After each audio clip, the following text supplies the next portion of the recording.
পাকিস্তানের সঙ্গে ডক্টর ইউনূস সরকারের যে অস্বাভাবিক সখ্যতা, সে দেশের গোয়েন্দা সংস্থাগুলোর কর্তা ব্যক্তিদের বাংলাদেশে বিভিন্ন সময়ে যে আনাগোনা, পাকিস্তান সরকারের সঙ্গে বাংলাদেশ সরকারের যে নানান ধরনের চুক্তি সাম্প্রতিক সময়, সেগুলো নিয়ে আমাদের অনেকের মধ্যেই নানান ধরনের তর্ক বিতর্ক রয়েছে, প্রশ্ন রয়েছে, আলোচনা সমালোচনা রয়েছে এবং খুব স্বাভাবিকভাবেই সেগুলো অন্তত পাকিস্তান এবং বাংলাদেশের মধ্যকার যে সম্পর্ক এই মুহূর্তে তা ভারতের ভালোভাবে নেওয়ার কথা নাই।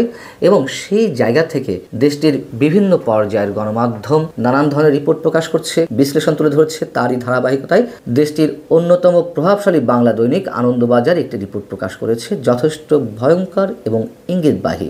ভারত কি ইঙ্গিত করতে চাইছে, এই রিপোর্টের সত্যতা কতখানি, আমি এসব বিষয়ে তেমন কোনো মন্তব্যই করব না। শুধুমাত্র এর সাথে কয়েকটি ঘটনার উল্লেখ করে রিপোর্টটি আপনাদের সামনে হুবহু তুলে ধরতে চাই। রিপোর্টটি এই কারণেই হুবহু তুলে ধরতে চাই, এই রিপোর্টটি আমি নিশ্চিত সবার চোখে পড়ার কথা নয়। এমনিতেই সব রিপোর্ট যে সবার চোখে পড়তেই হবে এমন কোনো কথা যেমন নেই, ঠিক একইভাবে আনন্দবাজার তাদের এক্সক্লুসিভ যে রিপোর্টগুলো প্রকাশ করে প্রিন্ট ভার্সনে, সেগুলো আবার যখন অনলাইনে তুলে ধরা হয় তা দেখা সম্ভব একমাত্র একটা নির্দিষ্ট সংখ্যক টাকা পে করার মাধ্যমে। খুব স্বাভাবিকভাবেই সবার তো এটি সাবস্ক্রাইব করা নয়। সেই জায়গা থেকে আমি রিপোর্টটি আপনাদের সামনে হুবহু তুলে ধরছি। রিপোর্টটি প্রকাশ করেছেন সাংবাদিক অগ্নি রায়। শিরোনাম: ঢাকার সেনায় ভারত বিরোধী শক্তি খুঁজছে পাকিস্তান। এখানে বলা হচ্ছে, পাকিস্তানের সেনাপ্রধান আসিম মনির শুধুমাত্র আমেরিকার প্রেসিডেন্টের সঙ্গে হোয়াইট হাউসে বসে কাবাবই খাচ্ছেন না, অথবা পহেলগামের কায়দায় পরবর্তী হামলার জন্য পাকিস্তানের মদতে পুষ্ট সংগঠনগুলোর সঙ্গে বসে কৌশল রচনাই করছেন না। গোয়েন্দা সূত্রে খবর, তিনি বাংলাদেশের প্রশাসন এবং সামরিক বাহিনীর মধ্যে সেই অংশকে জোরদার এবং চিহ্নিত করার চেষ্টাও করছেন যারা ভারতের বিরুদ্ধে লড়াইয়ে প্রস্তুত। এর আগেই কূটনৈতিক শিবির জানিয়েছিল, বাংলাদেশের ট্রাইব্যুনাল শেখ হাসিনাকে যে প্রক্রিয়ায় মৃত্যুদণ্ড দিয়েছে তা ত্রুটিপূর্ণ এবং তাতে রাজনৈতিক ষড়যন্ত্র রয়েছে। গোটা বিষয়টি নিয়ে বাংলাদেশের সমস্ত পক্ষের সঙ্গে কথা বলে সাউথ ব্লক বার্তা দিতে চাইছে, অর্থাৎ ভারতের পররাষ্ট্র মন্ত্রণালয় সহ গুরুত্বপূর্ণ যে মন্ত্রণালয়গুলো রয়েছে সাউথ ব্লকে, এই বার্তা দিতে চেয়েছে যে আওয়ামী লীগের মতামত জানতে চাওয়া হবে ভারত বাংলাদেশ সম্পর্কের প্রেক্ষাপটে। সদ্য ভারত সফরে করে যাওয়া সে দেশের অর্থাৎ বাংলাদেশের জাতীয় নিরাপত্তা উপদেষ্টা খলিলুর রহমানকেও ভারত জানিয়েছে, সব পক্ষকে সঙ্গে নিয়ে অবাধ এবং সুষ্ঠু নির্বাচন হোক, বাংলাদেশে এটাই আন্তর্জাতিক সম্প্রদায়ের কাম্য। এই প্রেক্ষাপটে পাকিস্তানপন্থী মৌলবাদকে উস্কে দিয়ে সে দেশের বাঙালি সত্তাকে লৌহ করে দেওয়ার একটা চেষ্টা হচ্ছে বলে তথ্য রয়েছে গোয়েন্দা শিবিরের কাছে। মনে করা হচ্ছে, শেখ হাসিনার বিরুদ্ধে প্রতিটা পদক্ষেপ করা হচ্ছে সুনির্দিষ্ট ছক কষেই। সে দেশের কিছু মৌলবাদী সংগঠন আওয়ামী লীগ এবং ভারতের মধ্যে সমীকরণ তৈরি করে উভয়কেই বার্তা দিতে চাইছে। যদিও তাদের পাসপোর্ট বাংলাদেশেরই, কিন্তু ইসলামাবাদের সঙ্গে আবেগের সম্পর্কে এই অংশ যুক্ত। এরাই হাসিনাকে ভারতের সঙ্গে এক করে দেখেও প্রচার করে। উদ্দেশ্য দেশের প্রগতিশীল বহুত্ববাদ এবং ধর্মনিরপেক্ষ সাংস্কৃতিক প্রতীকগুলোকে আক্রমণ করা। হাসিনার জমানায় ভারতের সহায়তায় তৈরি বিভিন্ন প্রকল্প অচল করে দেওয়া। এমন সন্দেহ তৈরি হচ্ছে যে জামায়াতে ইসলামী পাকিস্তান এবং বাংলাদেশের মধ্যে ভবিষ্যতের সংযোগের পথ তৈরি করছে। বাংলাদেশ তৈরির মূল ধারণাকে নষ্ট করতেই তা করা হবে। রাওয়ালপিন্ডির ফিল্ড মার্শাল দৃঢ় প্রতিজ্ঞ বাংলাদেশের শক্তিশালী পাক সেনাঘাঁটি তৈরি করতে। রাওয়ালপিন্ডির ফিল্ড মার্শাল দৃঢ় প্রতিজ্ঞ বাংলাদেশের শক্তিশালী পাক সেনাঘাঁটি তৈরি করতে। আমি এই সেন্টেন্সটি দুবার পড়লাম সঙ্গত কারণেই। উদ্দেশ্য ভারতকে চাপে রাখা। সূত্রের দাবি, ভারতের দুই প্রতিবেশী বাংলাদেশ ও পাকিস্তানের মধ্যে একটি বিষয়ে সাদৃশ্য দেখা যাচ্ছে। তা হলো আইনি পদ্ধতিতে বুড়ো আঙুল দেখিয়ে এবং আন্তর্জাতিক মতবাদকে অগ্রাহ্য করে ত্রুটিপূর্ণভাবে মামলা চালানো। তারই সর্বশেষ সংস্করণ শেখ হাসিনার সাম্প্রতিক বিচার।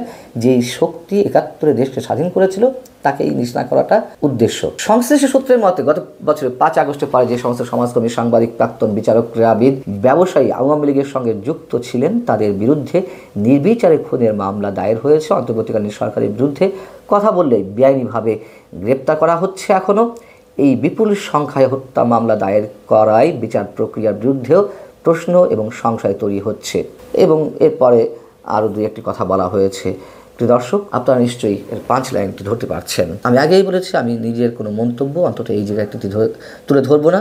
তখন বিষয়টি খুবই স্পর্শকাতর। শুধু কয়েকটি প্রশ্ন করব পরবর্তীতে। এর সাথে আমি একটু যে ঘটনাগুলো উল্লেখ করতে চেয়েছিলাম তা হচ্ছে, গত ১১ নভেম্বর দিল্লিতে লালকেল্লার কাছে গাড়ি বিস্ফোরণে ঘটনায় যে 13 জন মানুষ নিহত হয়েছেন, সেই ঘটনায় ভারতের বিভিন্ন সংবাদ মাধ্যম পাকিস্তান ভিত্তিক লস্কর-ই তৈয়বাকে দায়ী করেছে। সেই সঙ্গে দাবি করা হয়েছে যে এই গোষ্ঠী বাংলাদেশের মাটি ব্যবহার করে ভারতে হামলা চালাচ্ছে। তবে এটি আমাদের পররাষ্ট্র মন্ত্রণালয় নাকচ করে দিয়েছে। নাকচ করেছে ঠিকই। দিল্লির যে বয়ান, দিল্লি যেটি বলতে চাইছে সেটি হচ্ছে যে শুধু দিল্লি বিস্ফোরণ নয়, কাশ্মীরের পহেলগাম হত্যাকাণ্ডের পর পাকিস্তানকে জবাব দেওয়ার যে প্রস্তুতি ভারত শুরু করেছে, তাতেও নাকি আতঙ্ক ছড়িয়ে পড়ে বাংলাদেশের মৌলবাদী ও জঙ্গি সংগঠনগুলোর মধ্যে। এটি ভারতের বিভিন্ন গণমাধ্যমের খবর। এবং ভারতের উত্তর পূর্বাঞ্চলে 2টি, আবার আমাদেরই কোনো কোনো গণমাধ্যমের দাবি 3টি আর্মি স্টেশন বা সেনাঘাঁটি তৈরি করা হয়েছে। এগুলো হলো আসামের ধুবড়ী এবং উত্তর দিনাজপুর চোপড়া সেনাঘাঁটি, এবং এই 2টি জায়গায় বাংলাদেশের সীমান্তের খুব কাছে। এর বাইরে আরও অনেকে বলছেন যে বাংলাদেশ সীমান্তের কাছে আরও একটি সেনাঘাঁটি করা হয়েছে ভারতের। এখন ভারতের কোনো কোনো সংবাদ মাধ্যম কথাও প্রচার করছে যে ভারত নাকি বাংলাদেশে সার্জিক্যাল স্ট্রাইক করবে।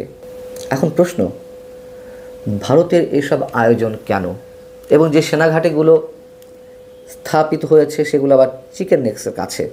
তাহলে কি শুধুমাত্র চীনকে কেন্দ্র করে ভারতের এত সব আয়োজন, এত সব মন্তব্য, নাকি পাকিস্তান এবং আওয়ামী লীগকে ঘিরে ভারত যথেষ্ট গুরুত্বের সঙ্গে অনেক কিছু বিবেচনা করছে? নাকি 2টি হিসেবেই ঠিক, চীন এবং পাকিস্তান 2টি বিষয় মাথায় রেখে? নাকি কোনোটাই ঠিক নয়, সবই গুজব? আমার এই মুহূর্তে আর কিছু বলার নেই। যা কিছু রটে তা কিছু বটে, তাতে কে লাভের শিকার হবে, মানে কে লাভবান